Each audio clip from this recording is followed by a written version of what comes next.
మీ business ఏదైనా మీ ఊర్లో promotion చేయాలంటే అది సుమన్ టీవీతోనే సాధ్యం. ఇప్పుడే సంప్రదించండి. So adoption. సో గతంలో దత్తత అనేది చాలా రేర్‌గా వినేవాళ్ళ పరిస్థితి. కానీ ఇప్పుడు దత్తతకి చాలా మంది కూడా ఇంట్రెస్ట్ చూపిస్తున్నారు. ఇంకా చెప్పాలంటే కూడా విదేశీయులు కూడా మన పిల్లల్ని దత్తత చేసుకొని అమ్మానాన్నలై మురిసిపోయే పరిస్థితి. ఇది నేను చెప్తుంది కాదు. సర్వేలు చెప్తున్నాయి. ప్రత్యేకంగా నిజామాబాద్‌లో దత్తత కార్యక్రమం ఎలా నడుస్తుంది? అండ్ ఎట్లాంటి జాగ్రత్తలు వాళ్ళని అడాప్ట్ చేసుకున్న పేరెంట్స్ నుంచి ముందుగానే తీసుకుంటారో, ఆ తర్వాత ఎట్లాంటి ప్రొసీజర్స్ ఉంటాయి, ఇట్లాంటి విషయాలన్నీ కూడా తెలుసుకుందాం. ఇక చైల్డ్ విమెన్ వెల్ఫేర్ సంబంధించిన అధికారులు మనతున్నారు. రసూల్బీ మేడం, ఒక్కసారి మాట్లాడదాం. మేడం నమస్తే. నమస్తే అండి. సో దత్తత గతంలో అయితే అసలుకి అడాప్షన్ అంటే చాలామంది చాలా దూరంగా కనిపించేవాళ్ళు. కానీ ఈ మధ్య కాలంలో ఈ జనరేషన్, యంగ్ జనరేషన్ కూడా అడాప్షన్ పైన చాలా ఇంట్రెస్ట్ చూపిస్తున్నారు అనిపిస్తుంది. మీకు ఎట్లా అనిపిస్తుంది? అంటే ఇదే వింగ్లో మీరు వర్క్ చేస్తున్నారు కాబట్టి. అసలు ఫస్ట్ ఆఫ్ ఆల్ అడాప్షన్ అన్నది అంతకుముందు లేదనంటే ఇంత కారా గైడ్లైన్స్ ఇవన్నీ అప్పట్లో లేవు. నామినల్గా ఒకళ్ళ నుంచి ఒకళ్ళకి దత్తత అయ్యేది. తర్వాత హిందూ యాక్ట్ ప్రకారం కూడా మన హిందూ సంప్రదాయం ప్రకారం కూడా పంతుల ద్వారా రాయించుకొని కూడా దత్తత చేసుకునేవారు. మనకి అనాదిగా మనకి భగవద్గీత నుంచి పాండురాజు పీరియడ్ నుంచి కూడా మనకి పురాణాల్లో మనకి వచ్చింది. ఆ తర్వాత కారా గైడ్లైన్స్ అంటూ వచ్చిన తర్వాత దత్తత అన్నది కూడా ఒక ప్రాపర్ వేలో వెళ్ళాలని సెంట్రల్ గవర్నమెంట్ నామ్స్ ప్రకారము వాళ్ళు కొన్ని గైడ్లైన్స్ ఇచ్చారు. కారాలో మనకి ఆన్లైన్లో కారా గైడ్లైన్స్ ప్రకారం ఎవరెవరికైతే పిల్లలు లేరు, పిల్లలు పెంచుకోవాలనుకుంటున్నారో, ఒక పాపకి ఒక కుటుంబాన్ని ఏర్పాటు చేయదలుచుకున్నటువంటి మంచి ఆలోచన ఉన్న వాళ్ళందరూ కూడా ఈ ఆన్లైన్లో అప్లికేషన్ నింపుకుంటారు. ఫస్ట్ ఆఫ్ ఆల్ గతంతో పోలిస్తే ఇప్పుడు నిజామాబాద్లో అడాప్షన్ ఎట్లా సాగుతుంది? దగ్గర మనకి 2016 నుంచి కూడా మనము ఇక్కడ ఇస్తూ ఉన్నాము. అడాప్షన్కి అప్లై చేసుకున్నారు, మ్యాచ్ అయ్యారు. 176 మెంబర్స్ పిల్లలు మన దగ్గర నుంచి వెళ్ళడం జరిగింది, దత్తత ఇవ్వడం అనేది జరిగింది విదిన్ అవర్ కంట్రీలో. ఇందులో కూడా మనకి ఆల్మోస్ట్ ఆల్ కరోనా పీరియడ్లోనే కొంచెం 2021లో తగ్గినారు. అంటే ఆ పీరియడ్లో చాలా వరకు అన్ని కార్యక్రమాలు నత్తనడక నడిచినాయి కాబట్టి ఆ 2 సంవత్సరాల్లో తక్కువ ఉన్నారు. తర్వాత 22-23 నుంచి మళ్ళీ పుంజుకున్నారు. దగ్గర 20 మంది దాకా కూడా మనకి నెలకి దత్తతకి అప్రూవల్స్ శాంక్షన్స్ అవుతున్నాయి.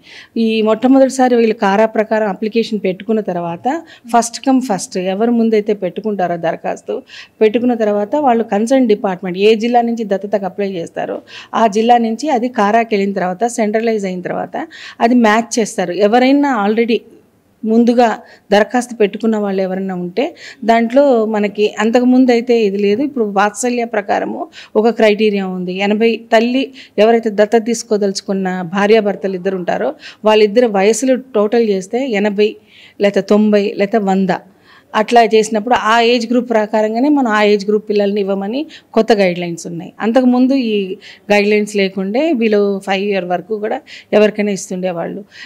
ఈ రకంగా మ్యాచ్ చేసి చూస్తారు. ఈ మ్యాచింగ్ అయిన తర్వాత కారా వాళ్ళే మ్యాచ్ చేస్తారు. జిల్లా పరిధిలో వాళ్ళు మనం చేసే ప్రమేయం ఏమి ఉండదు. దరఖాస్తు పెట్టుకునేది వాళ్ళే, మ్యాచ్ చేసేది వాళ్ళే. ఆ మ్యాచ్ చేసినాక వాళ్ళు ఏ స్టేట్ వాళ్ళు ఎక్కడున్న వాళ్ళు అయినా సరే ఫీచర్స్ని బట్టి వాళ్ళ డేట్ ఆఫ్ బర్త్ని బట్టి అక్కడి నుంచి మ్యాచింగ్ అయిన తర్వాత ప్రతి జిల్లాకి మాలాగా DW ఆఫీస్ ఉంటుంది. DW ఆఫీస్ స్టాఫ్కి ఈ ICPS వాళ్ళు వీళ్ళందరూ ఉంటారు. వాళ్ళు ఎవరైతే ఎలిజిబుల్ అప్లై చేసుకున్నారో వాళ్ళు ఎలిజిబుల్లా కాదా, ఒక బిడ్డని పెంచుకునే స్థితిలో ఉన్నారా లేరా, మానసిక స్థితి కరెక్ట్గా ఉన్నారా లేదా, ఫైనాన్షియల్ పొజిషన్ కరెక్ట్గా ఉందా లేదా, రేపు ఆ బిడ్డని తీసుకొచ్చుకున్నాక పెంచుకుంటారా, వేరే పనులకైనా అప్పచెప్తారా, అవన్నీ కూడా సోషల్ ఇన్వెస్టిగేషన్ రిపోర్ట్ చేస్తారు. వీళ్ళు చేసి గ్రీన్ సిగ్నల్ ఇవ్వాలి. వీళ్ళు ఇన్వెస్టిగేషన్ చేసి వీరు ఎలిజిబుల్ ఫర్ అడాప్షన్, వీళ్ళకి అడాప్షన్ ఇవ్వవచ్చును అని చెప్పి త్రూ DW నుంచి సైన్ అయ్యి వెళ్తుంది. ఆ కారా గైడ్లైన్స్కి ఈ అప్రూవల్ అయిన తర్వాతనే వాళ్ళు మ్యాచ్ చేస్తారు.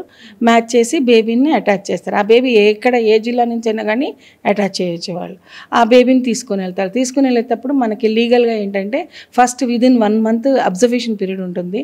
మన బేబీ అక్కడికి వెళ్ళాక అక్కడ సెట్ అయ్యాడా లేదా అదన్నీ కూడా చూసుకున్న తర్వాత మనము లీగల్గా కన్ఫర్మ్డ్ అడాప్షన్ ఫార్మ్స్ ప్రొసీడింగ్స్ మనం ఇస్తాం. ఇవన్నీ కూడా త్రూ కలెక్టర్ గారి ద్వారా కమిటీ ద్వారా ఎన్నుకోబడతారు. సో అయితే చాలామంది ఇటు పిల్లలు నెలల పిల్లల్ని, రోజుల పిల్లల్ని కూడా వదిలేసే పరిస్థితి. ఒక పక్క పిల్లలు వాళ్ళ నెలలు పెరిగే కొద్దీ కూడా అమ్మ నాన్న ప్రేమ అందించాలని ఒక పక్క మీరు ప్రయత్నాలు, ఇంకోవైపు తల్లిదండ్రులు అవ్వాలని వాళ్ళ ఆతృత. కానీ ఈ 2 ఎమోషన్స్ మధ్యలో అప్లికేషన్స్ పెట్టుకున్న తర్వాత 2 to 5 years వరకు అంత టైం ఎందుకు తీసుకునే పరిస్థితి ఉంటుంది? అంటే మనకిప్పుడు దరఖాస్తు ఇప్పుడు ఈ లాస్ట్ వీక్లో కూడా ఒక ముగ్గురిని ఇచ్చాము మేము. వాళ్ళందరూ 21లో అప్లికెంట్స్. కరోనా కారణంగా వాళ్ళకి 3 ఏళ్ళు 4 ఏళ్ళు అయినాయి. అదర్వైజ్ కరోనా ఈ డిస్టర్బెన్స్ లేకుంటే కనుక 2 to 3 years లోపల కంప్లీట్ అయిపోతుంది ఈ ప్రాసెస్ అంతా. ఎందుకంటే వీళ్ళు కారా గైడ్లైన్స్లో ఒకసారి అప్లికేషన్ పెట్టేసి మర్చిపోతారు, ఊరుకుంటారు. తర్వాత వీళ్ళ ఇళ్ళకి ఎంక్వైరీకి వెళ్తారు, వీరు ఎలిజిబుల్ ఫర్ అడాప్షనా కాదని ఎంక్వైరీకి వెళ్ళినప్పుడు కూడా వారి ఇళ్ళ దగ్గర ఉండొచ్చు, ఇల్లు షిఫ్ట్ అయిపోయి ఉండొచ్చు, ఆ పొజిషన్లో ఆ ఇంట్లో వాళ్ళు ఇచ్చిన అడ్రస్లో లేకపోవచ్చు, షిఫ్టింగ్ ఇన్ఫర్మేషన్ DWOకి ఇవ్వకపోవచ్చు. ఒక్కొక్కసారి వాళ్ళు ఎంక్వైరీకి వచ్చినప్పుడు వీళ్ళు రారు, ఆన్లైన్లో మెసేజ్ ఇన్ఫర్మేషన్స్ వెళ్ళినప్పుడు కూడా వాళ్ళు చెక్ చేసుకోరు. అట్లా కూడా గ్యాప్స్ వస్తాయి. ఈ విధంగా కూడా లేట్ అయ్యే అవకాశాలు ఉంటాయి. ఈ ఇన్ టైంలో ప్రాపర్గా కరెక్ట్గా టైం టు టైం చెక్ చేసుకుంటూ టైం టు టైం చూసుకుంటూ ఉన్న వాళ్ళది కరెక్ట్గా అప్ టు విదిన్ 1.5 yearలో వచ్చేస్తుంది. అట్లా డిలే అవుతుంది. ఇంకొక విషయం మీరు అన్న దాంట్లో ఒక్కొక్క తల్లి వాళ్ళు అడాప్షన్ తీసుకునేటప్పుడు చూస్తాము, తాను తల్లిదండ్రులు కావాలనుకుని ఎంతో ఆతృతతో ఎదురు చూసి ఎమోషనల్గా ఆ బిడ్డని చేతిలో తీసుకున్నప్పుడు కూడా వాళ్ళ కళ్ళల్లో కన్నీళ్ళు, ఇన్నేళ్లుగా ఇంత అవస్థ పడ్డామే ఈ బేబీ కోసము, ఇన్నాళ్ళకి భగవంతుడు మాకు కరుణించాడని చాలా పొలైట్గాను వాళ్ళ మొహాల్లో ఎమోషన్స్ కన్నీళ్ళు చూస్తే ఎంతో బాధేస్తుంది. మనం ఒక మంచి పని చేస్తున్నాం, ఒక బిడ్డకు ఒక ఆశ్రయం కలిగించినాం, ఒక అనాథ బిడ్డకి మాకు కుటుంబాన్ని కల్పించినామని చాలా సంతోషం వస్తుంది ఆ పొజిషన్లో వాళ్ళని చూసినప్పుడు. అదే ఎట్ ఏ టైం ఒక 3-4 ఇచ్చినప్పుడు మన మనసంతా ఆ 2-3 రోజుల కోసం చాలా సైలెంట్ అయిపోతాం. ఎందుకంటే ఇది ఒకవైపు ఏమో అవసరం లేదు నాకు బిడ్డలని ఇచ్చిపోయిన పిల్లలు ఒకవైపు, ఏ జన్మలో ఏ పుణ్యం చేసుకున్నారో వాళ్ళు మళ్ళీ ఇటువంటి పేరెంట్స్కి అందడం అనేది మరోవైపు. సో మనకాడ కూడా అడాప్షన్ మంచిగా జరుగుతుంది అని అంటున్నారు కదా. సో అడాప్ట్ చేసుకునే వాళ్ళు, సో ఇప్పటికి కూడా ఇంత చదువుకునే వాళ్ళు ఉన్నారు కూడా జెండర్ డిఫరెన్సియేషన్ అయితే ఇంకా చాలామంది బుర్రల్లో ఉంది. అది మట్టి బుర్ర అంట నా ఒపీనియన్ అయితే.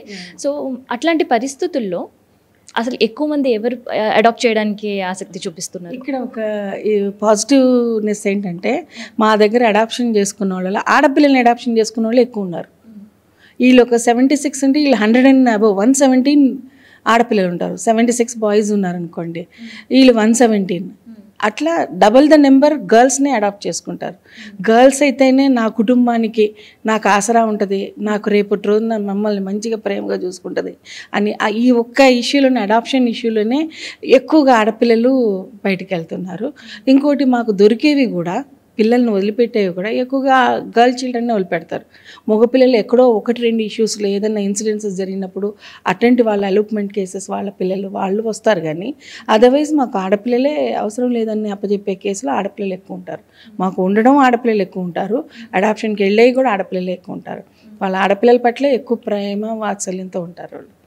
ఈ ఒక్క విషయంలో మాత్రం ఆడపిల్లలే ప్లస్ పాయింట్ ఇక్కడ. ఇదైతే వినడానికి మాకు కూడా చాలా సంతోషంగా ఉంది. అండ్ ఈ మధ్యకాలంలో కేవలం రాష్ట్రాలు దాటే కాదు, దేశాలు దాటి పరిధి కూడా మార్చుకొని వచ్చి కూడా నిజామాబాద్లో పిల్లల్ని అడాప్ట్ చేసుకుంటున్నారు అన్నది వాస్తవమేనా? అవునండి, రీసెంట్గా మేము స్పెయిన్కి ఇచ్చాము. దగ్గర అక్కడ రికార్డ్స్ కూడా ఉన్నాయి. 50 అబౌవ్నే మేము ఇంతవరకు అవుట్ సైడ్ ద కంట్రీస్ కూడా ఇచ్చి ఉన్నాము పిల్లల్ని. ఒక తల్లికి పుట్టిన బిడ్డల్ని ఒకటే ఫ్యామిలీకి ఇస్తాము. రీసెంట్గా స్పెయిన్కి ఇచ్చిన ఫ్యామిలీ అయితే 2 ఆడపిల్లలు అక్క చెల్లెళ్ళు, 2 ఒకే ఇంటికి ఇచ్చాము స్పెయిన్కి. వాళ్ళు వచ్చిన దగ్గర నుంచి ఆ రోజు నుంచి కూడా ఒక్క సెకండ్ కూడా వాళ్ళ కనుసనాల నుంచి పక్కకు జరగదు, ఇట్లా అంత కన్సర్న్గా ఉంటున్నారు. అప్పటి నుంచే వాళ్ళు పేపర్ ప్రొసీజర్ మొదలెట్టగానే వాళ్ళు ఒకటేసారి అన్నీ చేసుకొని వచ్చి త్రూ మన అడిషనల్ కలెక్టర్ గారి చేతుల మీదుగా, కొత్త సార్ వచ్చారు కదా, వారి చేతుల మీదుగా పిల్లల్ని ఇచ్చాము. వాళ్ళు చాలా ప్రేమగా మంచిగా చూసుకుంటున్నారు. అవుట్ సైడ్ కంట్రీ కూడా మనం 50 అబౌవ్ మెంబర్స్ని ఇచ్చాము మనం స్టార్ట్ అయిన కాడి నుంచి ఇప్పటిదాకా. స్పెయిన్కి ఇచ్చాము, ఇంకా కూడా వేరే కంట్రీ స్టేట్మెంట్స్ ఉన్నాయి మనకి. ఆ రకంగా బయట దేశస్తులు కూడా ఇచ్చాము. వాళ్ళు ఎంత తెల్లగా ఎట్లుంటారు, మన పిల్లలకి వచ్చేసరికి నల్లగా ఉంటారు. మీరు ఎట్లా చేసుకుంటున్నారు, రేపు మీకు అక్కడ ఏమైనా ప్రాబ్లం కాదంటే ఆవిడ అన్నది ఇండియన్స్ నలిపే కాదు, మాకు ఆఫ్రికన్స్ కూడా మాకు ఉన్నారు, మాకు కలర్తో ఏమి ఇది లేదు, వాళ్ళ ఐక్యూస్ ఇంటెలిజెన్స్ కావాలి, ఇండియన్ పిల్లలు కావాలి, ఇక్కడ కల్చర్, ఇక్కడ ఫ్యామిలీ అంటే ఒక బాండెడ్నెస్ ఇండియాలో వాళ్ళది ఎక్కువ ఉంటుంది, ప్రేమ వాత్సల్యం ఎక్కువ, పెంచిన వాళ్ళ పట్ల మమకారం ఇండియన్స్కి ఎక్కువ. వీళ్ళ మొదటి నుంచి మనకు హిందూ సంప్రదాయం ప్రకారం ఇండియన్స్ చాలా ఇంటెలిజెంట్గా ఉంటారు, అట్ ద సేమ్ టైం ఎఫెక్టివ్నెట్లీ ఉంటారని చెప్పి ఆవిడ చెప్పారు. అందుకని మేము ఇండియాకి వచ్చి ఇండియా పిల్లలే కావాలని వచ్చామని చెప్పింది ఆవిడ. అడాప్షన్ తర్వాత కూడా కంటిన్యూ మానిటరింగ్ అనేది ఉంటుంది మాకు 6 months వరకు, 1 year వరకు అంటున్నారు కదా. ఇన్ కేస్ అక్కడ మానిటరింగ్లో మీరు ఏదైనా అబ్జర్వ్ చేస్తే కనుక సో ఎట్లాంటి చర్యలు తీసుకుంటుంటారు? తప్పకుండా, ఎందుకంటే ఈ ఫాలోఅప్లో నాట్ ఓన్లీ డైరెక్ట్ అవర్సల్స్, ప్రతి జిల్లాలో, ప్రతి స్టేట్లో, even out side the country also everywhere ఈ వింగ్స్ ఉన్నాయి. ఐసిపిఎస్ ఉన్నాయి, బీఆర్బీస్ ఉన్నాయి. సో మేము జిల్లాల వారీగా ఆయా స్టేట్స్లో ఉండేటువంటి బీఆర్బీ ఆఫీసులకి మేము లెటర్ పెడతాం. ఇక్కడ పలానా వాళ్ళు పలానా చైల్డ్ని పలానా తేదీ అడాప్షన్ తీసుకొని పోయారు, బేబీని ఎట్లా చూసుకుంటున్నారు, వాళ్ళు బాగా చూసుకుంటున్నారా లేదా, మేము వాళ్ళకి పంపిస్తే వాళ్ళు ఎంక్వైరీ చేసి పంపిస్తారు. So third party will go and see.